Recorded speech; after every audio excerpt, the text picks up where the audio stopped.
환경, 사회, 지배구조의 영어 약자 ESG. 지속가능한 미래 사회를 만들 중요한 요소로 주목받고 있다. 기후변화 대응, 사회적 가치 고민, 세계 시민성 함양을 위해 ESG 학습의 장이 반드시 마련되어야 한다고 이야기하는 평생교육 전문가들. 지역 실천 활동의 선순환 구조와 지속가능한 학습 도시를 위해 ESG 교육은 꼭 필요하다 이야기하는데, 평생학습 사회가 한 단계 더 도약하기 위해 반드시 필요한 ESG 교육을 함께 생각해본다.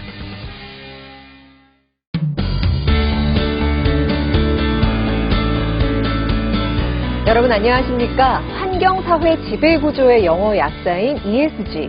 기업 경영에서 자주 등장하는 용어인데요. 요즘은 미래 사회를 지속 가능하게 만들 중요한 요소로도 큰 관심을 받고 있습니다. 오늘은 평생교육 두 번째 시간으로 평생학습사회를 위해서 ESG 교육이 어떻게 이루어져야 하는지 이야기 나눠보겠습니다. 함께해 주실 분들 소개해드리겠습니다.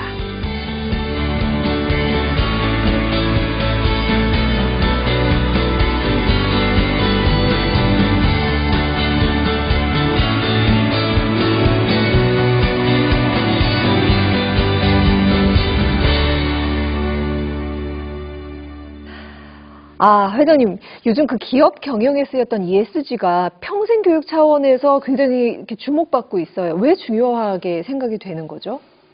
지금 전 지구적으로 생태계 위기가 좀 도래하고 있지 않습니까? 네. 이 과정에서 기업이 생존해야 하는 이유가 있기 때문에 ESG 경영이 앞장서고 있지만, 사실은 제 생각으로는 이 ESG 경영이 잘 되게 하기 위해서는 전 국민적, 전 시민적 행동이 더 우선되어야지만이 ESG 경영이 잘 될 거라고 생각하는데요.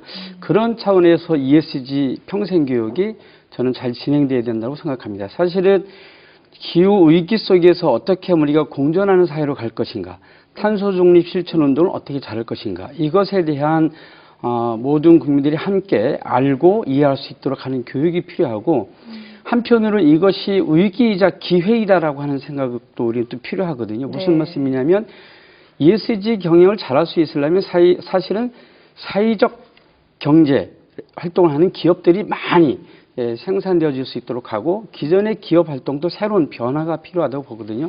그런 관점 속에서 ESG 교육이 필요한데, 이것에 또 한편으로는 우리의 새로운 일자리가 많이 있을 수 있다고 생각합니다. 그래서 그런 모든 관점에서 지금 시대적으로 굉장히 중요한 것은 기업뿐만 아니라 모든 영역에서 ESG 교육이 함께 진행되어야 된다고 생각하고 있습니다. 네.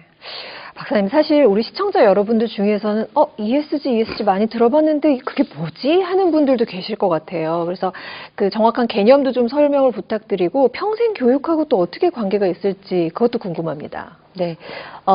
사실 요즘은 새로운 용어가 굉장히 많이 창출되고 있고, 그렇죠. 또 많은 언어를 새롭게 배워야 하는 시대라고 생각합니다.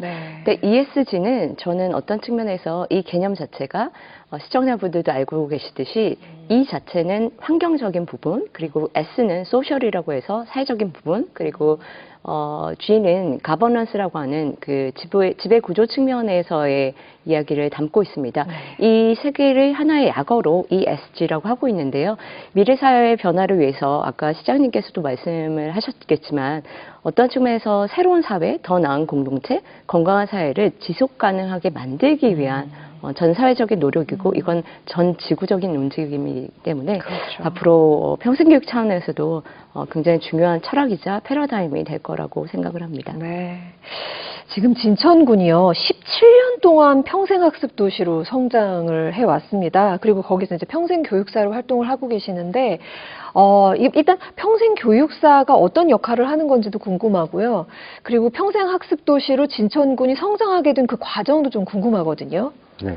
평생학습 하면은 취미여가 이렇게 시작을 했을 겁니다. 네. 모든 시민들이나 평생교육사도 마찬가지였을 것이고요. 근데 어느 순간 진천구는 취미여가를 지향하기 시작했습니다. 그리고 평생교육을 공익적인 것으로 전환을 하려고 시도를 했었습니다. 그러다 보니까 진천군에서 했었던 프로그램들을 공익적으로 전환을 하다 보니까 민속놀이 지도자 과정을 했었던 분들이 아이들의 스마트폰 중독을 예방하기 위한 놀이 선생님이 되고 실제로 우리가 학교에 가서 그 민속놀이를 했더니 학기 초에 공감 능력 테스트를 해봤던 것과 학기 말에 공감 능력 테스트를 해봤던 것에 유의미한 변화가 있었습니다. 네. 그래서 이거구나. 그래서 그 다음에는 자원순환 마을 운동으로 시작을 했고 지금 네. 현재는 독거 남성 노인의 사회적 관계망 회복 프로젝트 이렇게 지역사회 문제를 평생교육으로 접근해서 그러니까 경제적으로 접근하고 복지로 접근하고 그런 측면도 있겠지만 네. 진천구는 평생학습 도시 차원에서 접근하는 맥락이죠. 네. 물론 다른 부서에서는 각각의 영역에서 접근을 하지만 그래서 지역사회 문제 해결형 평생학습 도시라고 할 수가 있고요. 그러니까 배운 걸 바로 실천할 수 있는. 그렇죠. 아, 그렇군요. 평생교육사는 시민들과 그런 프로그램들을 만들고 그리고 시민들보다 먼저 그런 고민들을 하고 더 많이 고민하는 사람이라고 할까요? 아, 정말 소통을 많이 하시겠어요. 네네, 그렇습니다. 회장님께서 그 ESG 학습이 평생학습 도시를 만들 때 아주 필수적이다 이런 걸 여러 번 강조를 하셨어요. 지난 시간에도 언급을 하셨었고 어떤 면에서 그럴까 좀 궁금하긴 하는데요. 사실은 명확하게 따지면 지금 기업이 제일 늦게 ESG 분야에 참여한 겁니다. 네? 제가 이 말씀을 드리는 이유는 예. 1992년 브라질 리우에서 세계의 정상들이 모여서 이 지구의 온난화를 극복하고 그리고 그 지속가능 도시를 만들어 가기 위해서 전 세계 지방 도시가 함께 약속하고 가자라고 해서 브라질 리우에서 약속을 합니다. 그래서 각 지방 정부는 지방 의제를 만들어가기 시작하죠. 그때부터 지속가능 도시에 대한 이야기를 했는데 거기에 보면 지방 정부, 기업, 시민사회를 비롯한 모든 각계의 그 영역들이 함께 참여해서 서로 합의를 통해서 지속가능 도시를 만들어 나가자는 목표를 설정했어요. 네. 그래서 지금도 현재 17개 위원회에서 정한 17개 목표를 실행하고 있는데 사실 이 모든 것을 지방정부에서 다 하고 있습니다. 근데 사실은 제 개인적인 판단은 기업이 제일 늦게 이 지속가능 도시를 만들어가기 위한 역할을 제일 늦게 참여하고 있는 거예요. 근데 이제 ESG, 그러니까 기업이 이 환경적인 문제에 좀 적극적으로 노력하면서 경제 활동을 해야지만이 지속가능 하나의 기업으로 성장할 수 있다라고 하는 그런 어떤 새로운 이제 환경이 조성되어지면서 이런 일들이 진행되고 있기 때문에 네. 이미 지방 정부들은 이런 일도 오래전부터 해왔고 그런데 지금은 더욱더 생태계 위기 이 닥쳐오고 있기 때문에 지방 도시들이 더 적극적으로 하나의 평생 교육의 일환으로 이런 지속가능 교육, 탄소중립 실천 교육을 해야 된다고 보고 있는 거고요. 이렇게 해 나가야 기업과 동등한 입장에서 함께 협력해 나갈 수 있다고 보고 있습니다. 그러니까 이제 상황이 절박해졌다라는 말씀이시군요. 그렇기도 하고요. 나중에 사실은 저는 이따가 말씀드릴 기회가 있을지 모르겠습니다만은 사실은 국민들이 통제하는 그런 사회로 가야 된다고 보거든요. 그럼 기업이 결국에는 국민이 기업을 통제할 수 있는 사회로 가야 진정한 의미의 ESG 경영이 가능하다고 생각해요. 네. 박사님, 그러면 박사님 보시기에 지금 ESG 교육 수준은 어느 정도라고 보세요? 네, 제가 이제 준비하면서도 많이 찾아봤는데 네. ESG에 대한 어떤 개념이 평생교육과 연결되어 있는 논문은 거의 없습니다. 하지만 유럽이나 기업에 보시면, 그러니까 유럽에 있는 민간 기업들은 ESG에 대한 규율과 가이드라인들을 계속 만들어내고 있고요. 학계에서는 ESG 혹은 SDG를 가지고 학술적인 논문을 쓰는 것들은 아직 걸음마 단계라고 할 수 있습니다. 우리나라가 걸음마 단계라는 네, 거예요? 우리나라는 정말 초보적인 수준이라고 저는 생각을 하고 있고요. 네. 그리고 유럽에서는 ESG가 거의 삶의 패턴, 기업의 어떤 생활의 어떤 그 선택의 문제가 아니라 기업이 살아가고 또 생존하기 위해서 굉장히 중요한 부분으로 들어가 있기 때문에 유엔에서도 가이드라인을 내고 있고요. 전 세계적으로 소위 우리가 말하고 있는 선진국, OECD 국가들은 ESG 개념들을 받아들이기 위한 많은 정책들을 내고 있습니다. 네. 우리나라도 여러 이제 정부와 기업에서 몇 가지 지표와 중요한 이제 프로그램이나 모델을 개발하고 있지만 시민들 입장에서 다가오는 측면 그리고 학술적 측면에서 ESG에 대한 여러 논의나 이런 것들은 아직 걸음마 단계라고 할 수 있습니다. 그래서 할 일이 굉장히 많다고 생각합니다. 그러네요. 네. 교육사님 이거 블루오션인데요? 진천군에서는 지금 그러면 평생학습도시하고 ESG를 어떻게 연계하고 있는지 궁금합니다. 처음부터 연결을 하기 위한 시도는 아니었었고요. 네.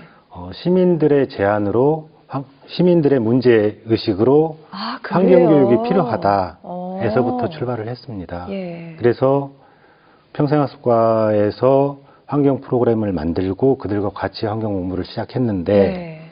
그들은 종강을 하고 나서 이 문제를 우리만 가져가서는 안 되고 우리가 그런 위험에 처해 있는 마을에 가서 어르신들과 함께 나누는 활동들을 했으면 좋겠다. 그래서 그 쓰레기 문제와 소각 문제에 대한 진천군의 모든 이해관계자들이 한자리에 모여서 이야기를 나누게 됐습니다. 그렇게 진천군의 ESG는 출발하게 되었습니다. 시민에 의해서 시작이 그렇죠. 됐군요. 네네.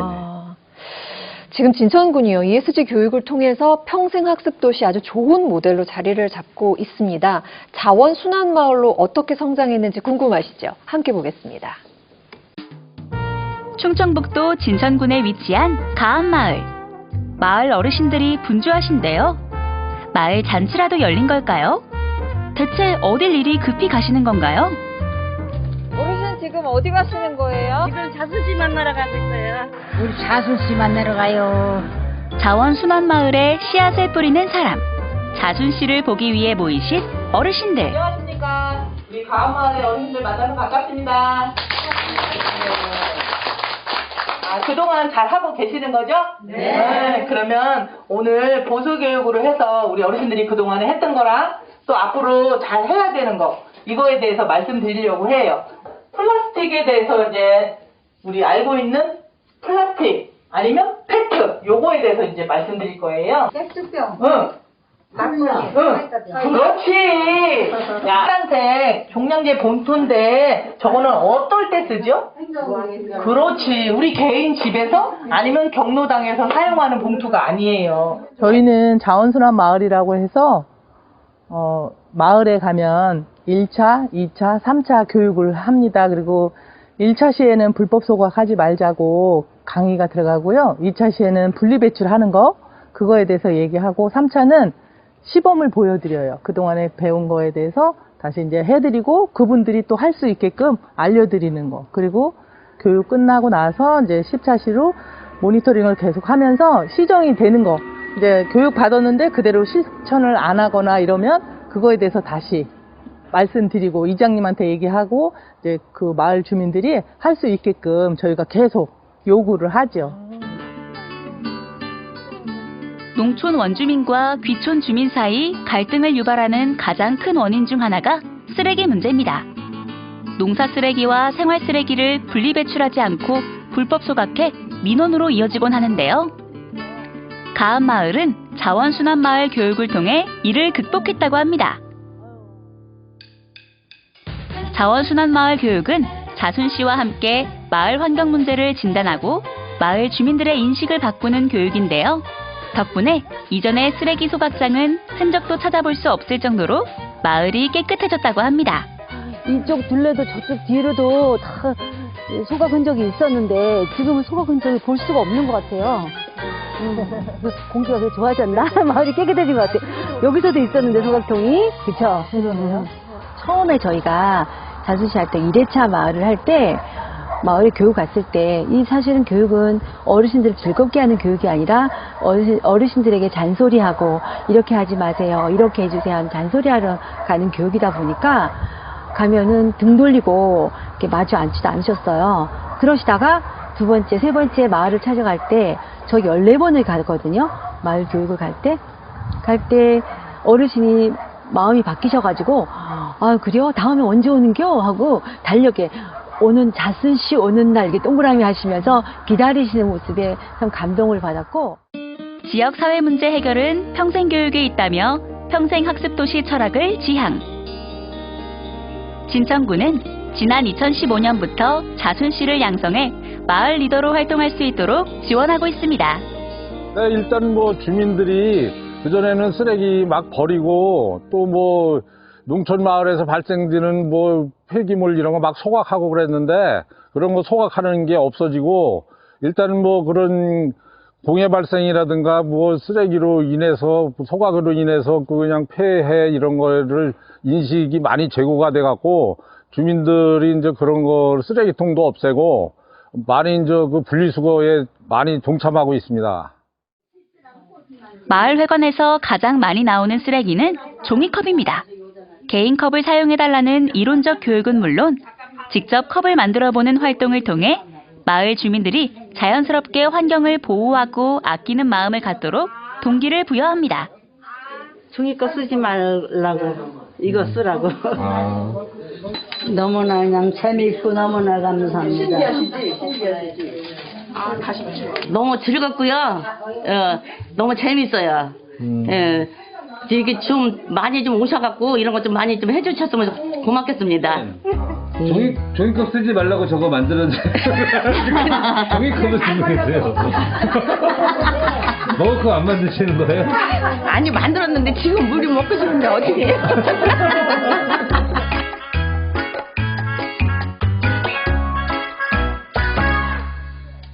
쓰레기를 소각하던 평생 습관과 쓰레기 분리배출에 대한 인식 개선이 그리 쉬운 일은 아니었다고 이야기하는 자순 씨들.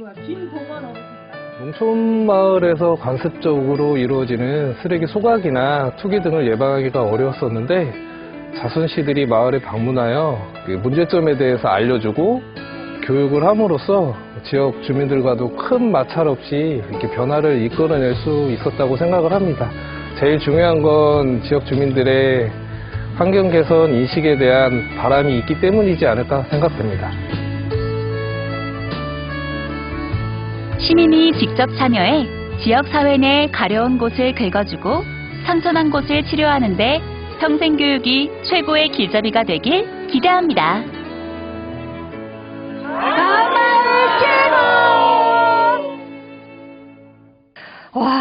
마을 문제를 해결하기 위해서 환경교육, 자원순환교육, 이렇게 ESG 교육을 시작해서 실제로 마을이 변화하고 있습니다.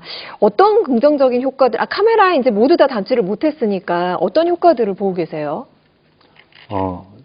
환경교육으로 시작을 했는데 자원순환 마을 운동이 되었습니다. 네. 자원순환 마을에 씨앗을 뿌리는 사람들, 그래서 일명 자순 씨가 그러니까요. 재밌더라고요. 자순 씨가 마을마다 찾아다니면서 어르신들을 모아놓고 마을회관에서 교육을 하기 시작했습니다. 네. 어떤 효과가 있었는지 이전에 어떤 과정이 있었는지를 말씀을 드리면서 효과를 설명을 드리겠습니다. 네. 첫 번째가 그 어르신들은 작은 글씨가 안 보이는데 행정에서 하는 환경은 지도나 단속 위주고 네. 또 홍보라고 하더라도 깨알 같은 글씨로 A4 용지에 그렇죠. 분리배출 이렇게 해주십시오 네. 라고 돌리는 거죠. 어르신들은 그거 보지 못합니다. 그렇죠. 그리고 아직도 우리나라에는 200만 명이나 되는 비문해자가 있습니다. 그래서 도시보다 농어촌에 비문해자가 더 많을 텐데 그래서 또 더 읽지를 못합니다. 그런 환경들을 가지고 있습니다. 그래서 우리는 자순 씨들이 그림과 화면으로 PT를 만들어 가지고 노트북을 가지고 가서 마을에는 거의 대부분 큰 대형 TV가 있습니다. 그 TV와 연결시켜서 환경교육을 시작을 했습니다. 네. 어르신들은 처음에 시작할 때 환경교육이라고 하면 매우 낯설어 하잖아요. 그래서 분위기를 띄우기 위해서 트로트도 부르고 율동도 하고 자순 씨들의 능력이 대단합니다. 네. 그렇게 시작을 했었죠. 그래서 어르신들의 주의를 끌어 모으고 그 다음에 두 번째가 어르신들한테 쓰레기를 소각했을 때 어떤 문제가 생기는지를 설명을 했는데 그 방법이 하나가 1급 발암물질이 700배에서 20배까지 나온다. 뭐 카드뮴, 납, 다이옥신 이런 것들이 그렇게 많이 나옵니다. 그렇게 마을마다 쓰레기를 소각하는 문제에 대해서 어떤 위험 요소들이 있는지를 교육을 하고 네. 지금은 133개 마을이 그런 교육을 받고 자원순환 마을로 지정이 됐고,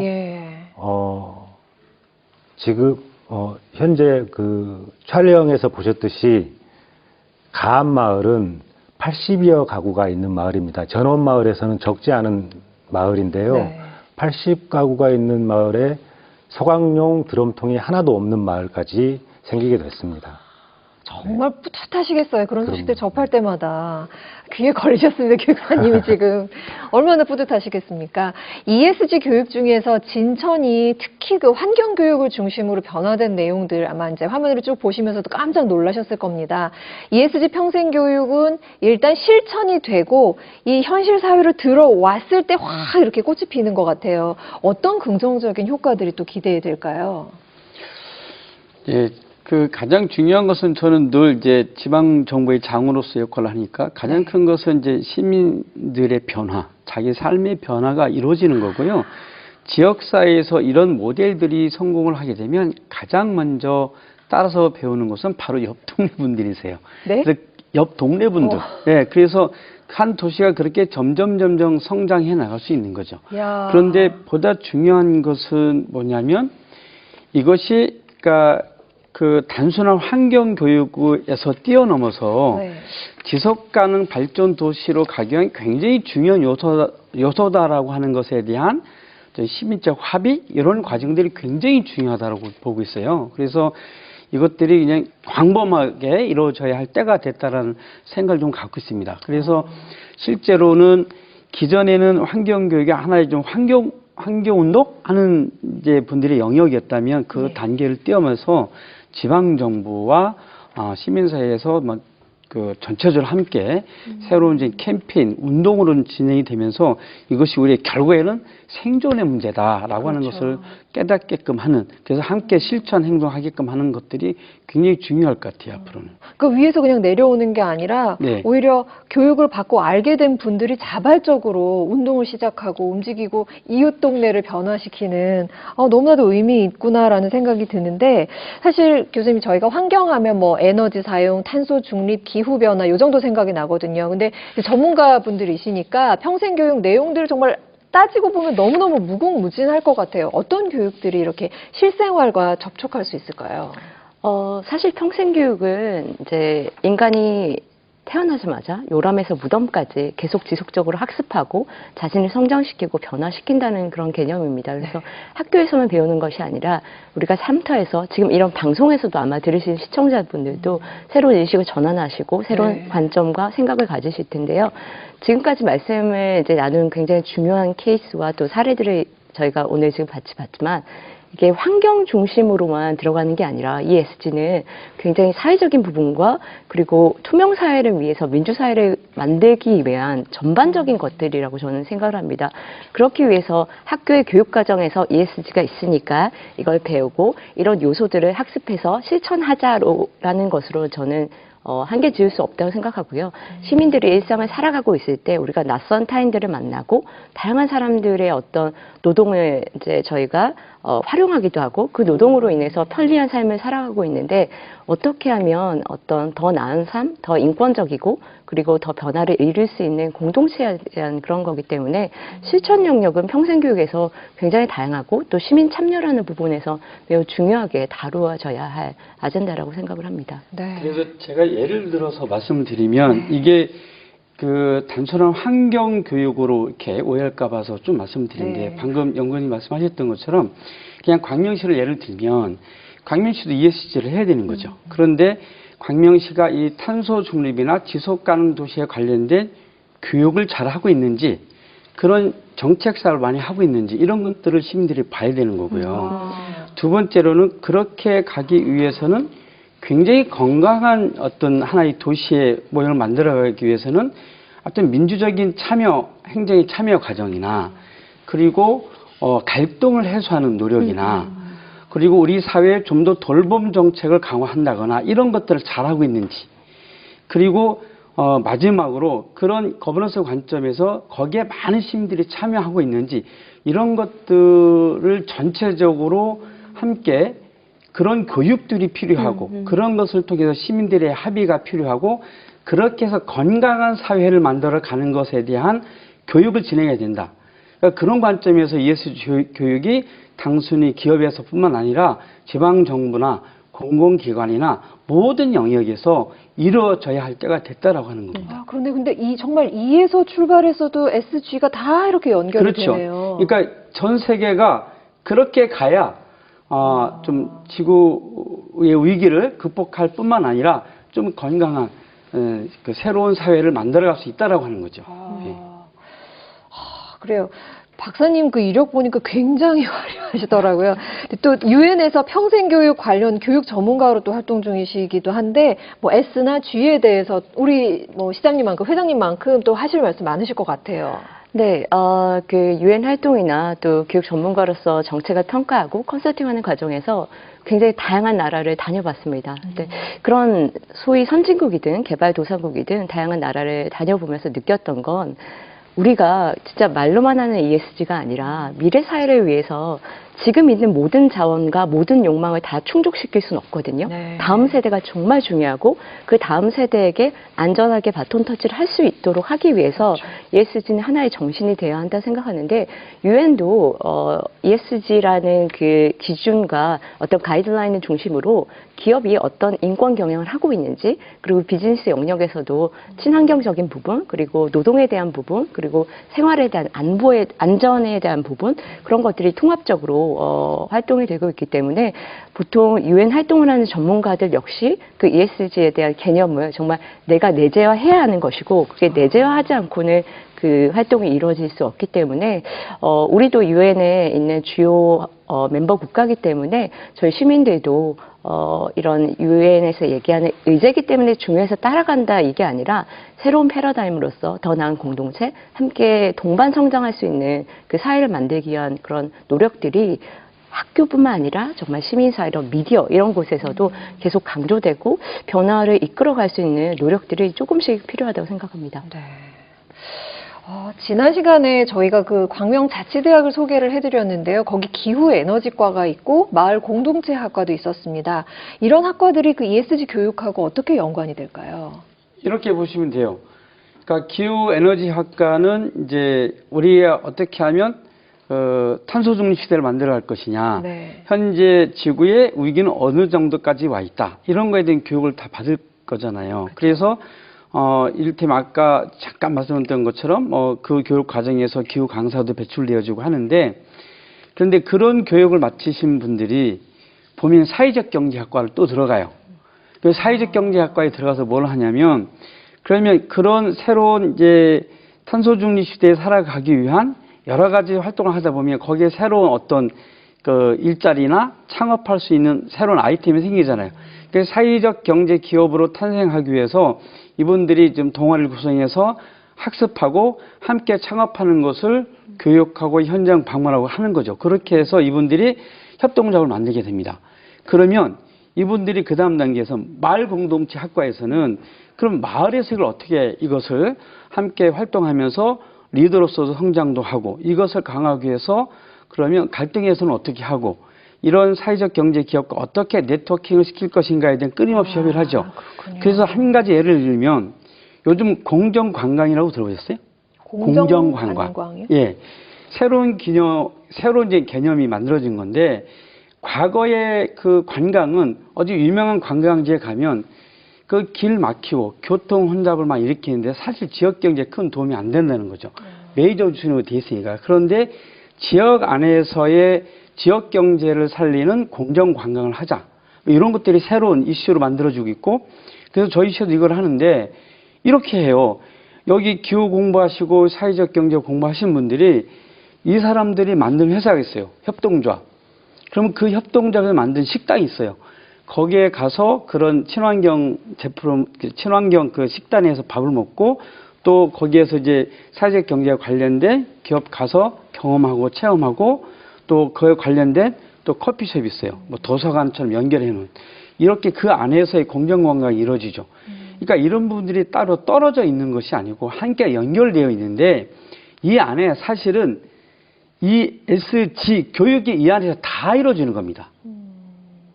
우리의 환경 문제, 소셜 사회적인 문제, 거버넌스 협력의 문제 이런 것들이 이 안에서 이루어지는데 그것이 어느 날 갑자기 ESG 하자라고 되는 게 아니라 그렇죠. 끊임없이 교육을 통해서 이것이 우리 삶에서 굉장히 필요하다. 그러니까 새로운 하나의 그 공간이 만들어지고 거기에 사람이 모이고 새로운 일자리가 만들어지고 이렇게 되는 거죠. 자, 그 진천군도요, 실천과 환경교육 차원에서 이제 시작이 된 거지만, 이제 ESG 교육으로 확장되고 연결되고 이런 과정들이 있었던 것 같은데, 어떻게 연결이 되고 어떤 결과들이 있었는지 좀 구체적으로 짚어주세요. 이제 처음에 우리가 했던 것이 환경에 대한 불평, 불만, 문제 제기로 시작을 했었지 않습니까? 네. 근데 그게 자원순환 마을 운동이 되었고, 우리 마을의 문제가 아니라 이웃 마을과 이웃 도시와 함께 해야 되는 그런 운동의 성격으로 확장이 됐죠. 네. 근데 이게 시작이 된 게 처음에는 환경을 전담하는 환경과가 네. 사실은 지도나 단속, 규제 이런 행정이지 않습니까? 맞아요. 근데 우리 이제 평생학습과에서는 교육과 설득, 그들의 눈높이에 맞춰서 접근을 했었던 것이고요. 이해하고 공감하면 바로 실천하게 그렇죠. 되니까요. 그리고 활동가들은 이미 그런 시민력을 가지고 있었는데 그것들을 시민력. 옆구리를 찔러주는 그런 역할들을 행정이 못했던 거죠. 네. 그랬더니 이렇게 시민과 활동가와 행정, 이게 트라이앵글이 잘 맞아 떨어진 게 아니었는가 그렇게 말씀드릴 수 있겠습니다.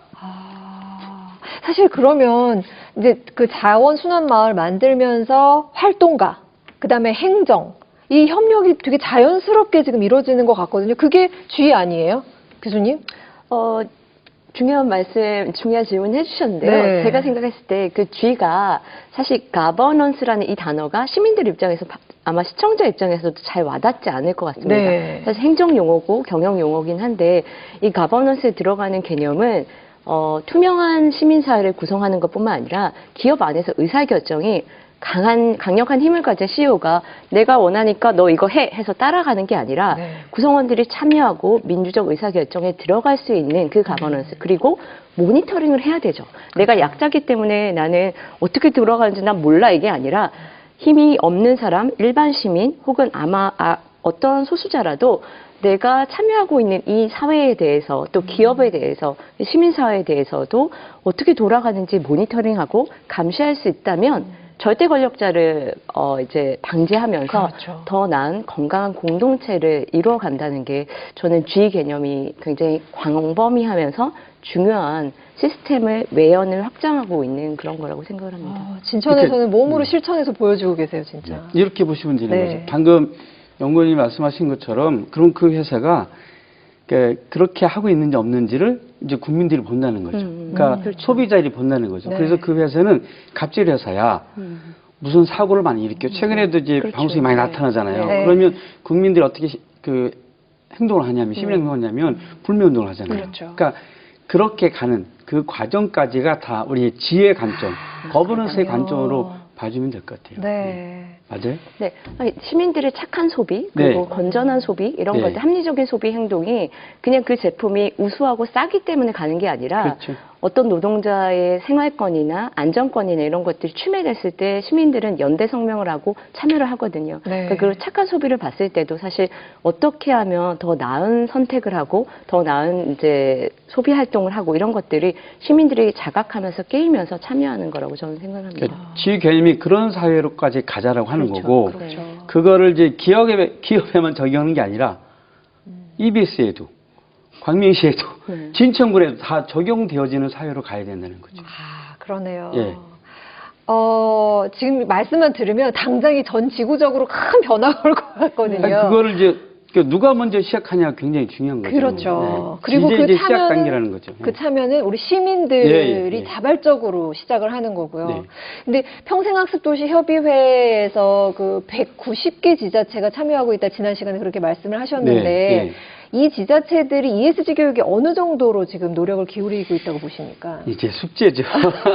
앞으로 해야 할 숙제이고 좀 전에 위원님이 말씀하셨던 것처럼 그런 ESG에 대한 개념 그런 부터 우리가 다시 이제 교육하고 학습을 해야 되는 거죠. 그러니까 단순 환경 교육을 좀 뛰어넘어서 그렇게 갈 수 있는 사회를 만들어 가기 위해서 일단은 교육이 철저하게 진행이 되고 그리고 그런 약속도 좀 하고 결의하고 이런 과정들이 필요하고요.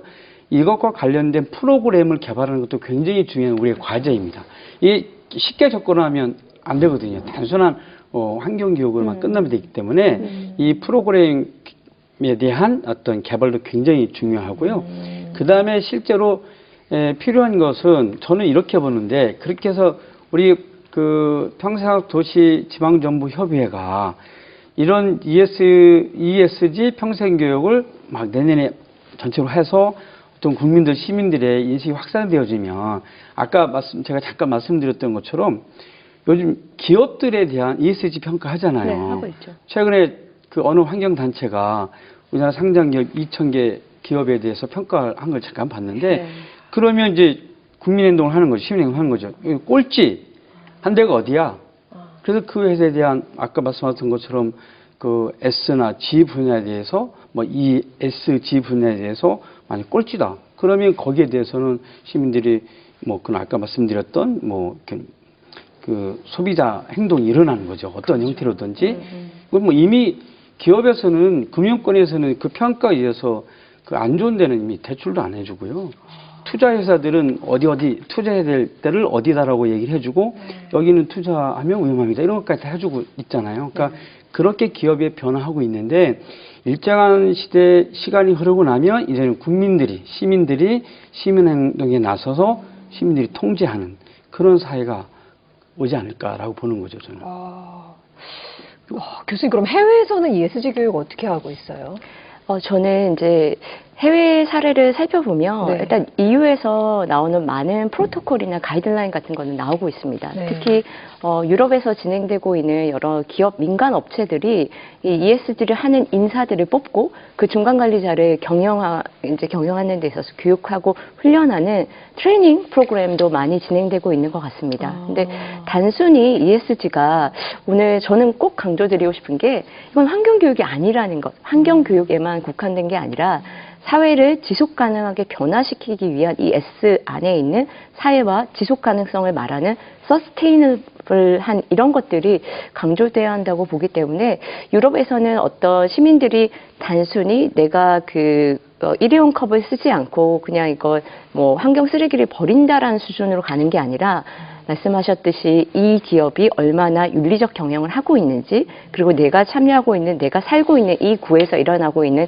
행정과 여러 시스템이 얼마나 인권적인 어떤 모습을 하고 있는지 그리고 노동자나 사회적 약자를 얼마나 보호하고 있는지에 대한 부분을 철저히 지켜가기 때문에 특히 시민들의 감시와 모니터링 이게 감시가 부정적인 언어가 아니잖아요. 그래서 비판적 시선으로 시민들이 잘 어떤 그 시선을 견제하면서 더 나은 사회를 살아가기 위한 이런 활동들은 시민사회 안에서 많이 퍼지고 있는 부분이라고 생각하고 유럽이 항상 최고기 때문에 뭐 미국이 하고 있는 걸 우리가 따라가자 이런 모드가 아니라 저희는 우리나라는 우리나라 안에서 이 ESG를 할 수 있는 우리만의 그 모델 그런 것들을 잘 결합하고 또 평생학습 도시도 마찬가지라고 생각합니다.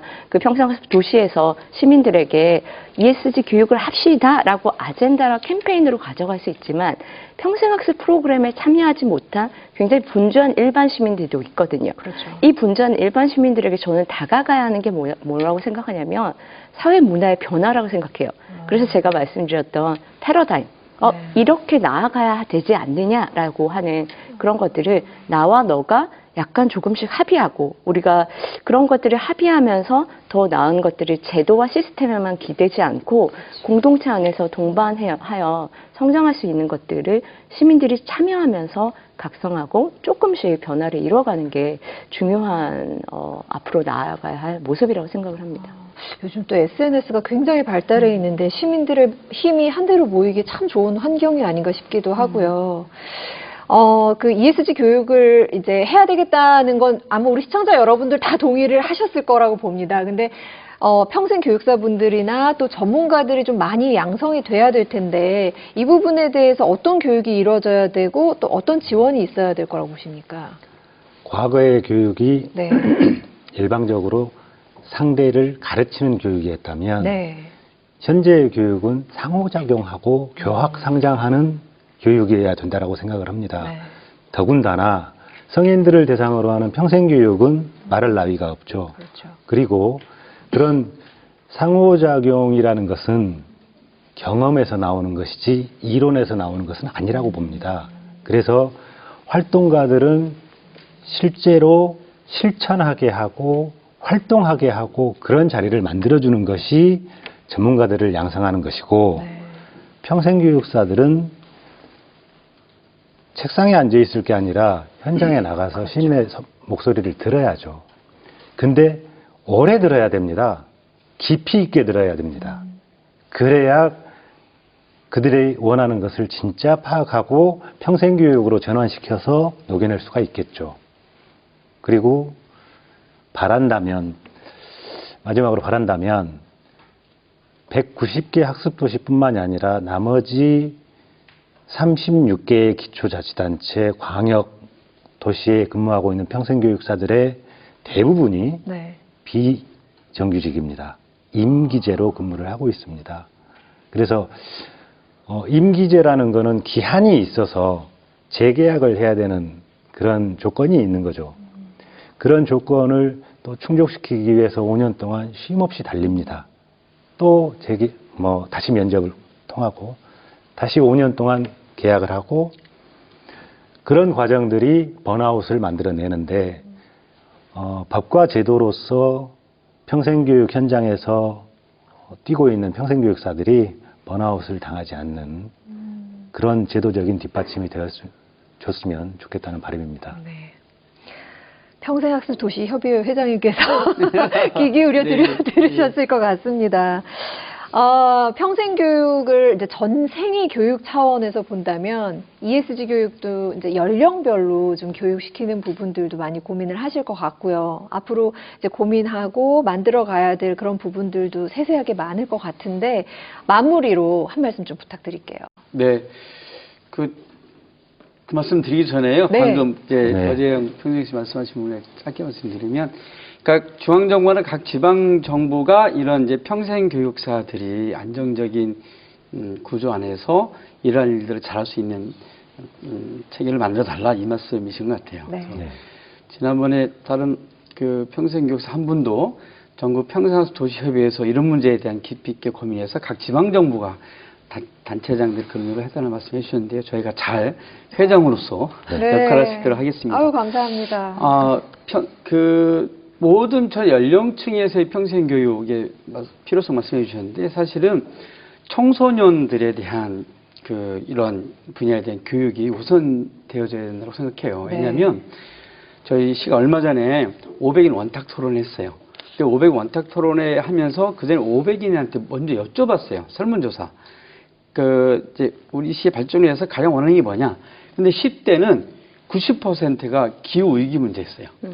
10대가요? 10대. 그런데 60대, 70대 이상은 거의 80%가 지역 개발이에요. 그러니까 이렇게 엄청난 인식의 차이가 있는 거죠. 그래서 이제 사실은 기성 세대들한테 이런 교육을 하는 것보다 청소년들한테 이런 교육을 하는 것이 훨씬 속도가 빠를 거다라는 생각을 좀 갖고 있고요. 그리고 이런 ESG 교육에 대한 교육을 진행할 때 기성세대에 대한 교육 프로그램을 저는 따로 만들었으면 좋겠는데, 어떤 교육을 했으면 좋겠냐면 성찰교육. 미안하다. 우리가 이렇게 지구를 뜨겁게 해서 미안하다. 이런 교육부터 하면서 그럼 우리가 어떻게 생활을 바꿔 가야 할 거냐. 그리고 우리가 건강한 사회를 만들어가기 위해서 어떻게 노력할 거냐. 이런 것에 대한 교육을 좀 새롭게 진행시켜 나가는 것이 더 효율적이지 않겠냐. 이런 생각을 좀 갖고 있고요. 세대 문제까지도 해결이 되겠네요. 근데 이게 굉장히 쉬운 문제가 아니고 어려운 문제예요. 그렇죠. 그러니까 서로 나와 다른 어떤 그 상대를 충분히 이해하면서 함께 협력해서 가야 할 문제이고, 일종의 집단지성, 합의, 이것들을 모아나가는 과정이기 때문에 이 과정은 엄청난 지식뿐만 아니라 토론, 그리고 다양한 형태의 좀 경험 이런 것들을 하는 게 굉장히 필요할 것 같고요. 마지막이라고 하니까 하나만 더 말씀드리면 저는 ESG 평생교육은 문화적으로 접근해야 된다고 생각해요. 이게 굉장히 쉽지 않은 문제이기 때문에 문화로 접근해서 이런 분야에 대한 뭐 영화, 연극, 노래, 공연 이렇게 좀 해줘야 ESG 분야에 대한 좀 광범한 전 국민적 확산이 이루어지지 않을까라는 생각을 좀 갖습니다. 네, 평생교육 차원에서 이 ESG 교육 아직은 걸음마 단계인데요. 평생 학습 사회를 만들기 위해서는 또 아주 중요한 교육이라는 생각을 하게 됐습니다. 교육이 곧 삶이다라고 한다면 ESG 교육을 통해서 우리가 살아가는 삶이 변화될 수 있다라는 희망을 가지게 됐습니다. 오늘 좋은 의견 들려주시고 많은 이야기 나눠주셔서 고맙습니다. 네, 감사합니다. 네. 다음 이 시간에는 지역이 소멸되고 있는 위기를 막을 수 있는 교육적 해법에 대해서 의견 나눠보겠습니다. 지금까지 함께해 주신 여러분 고맙습니다.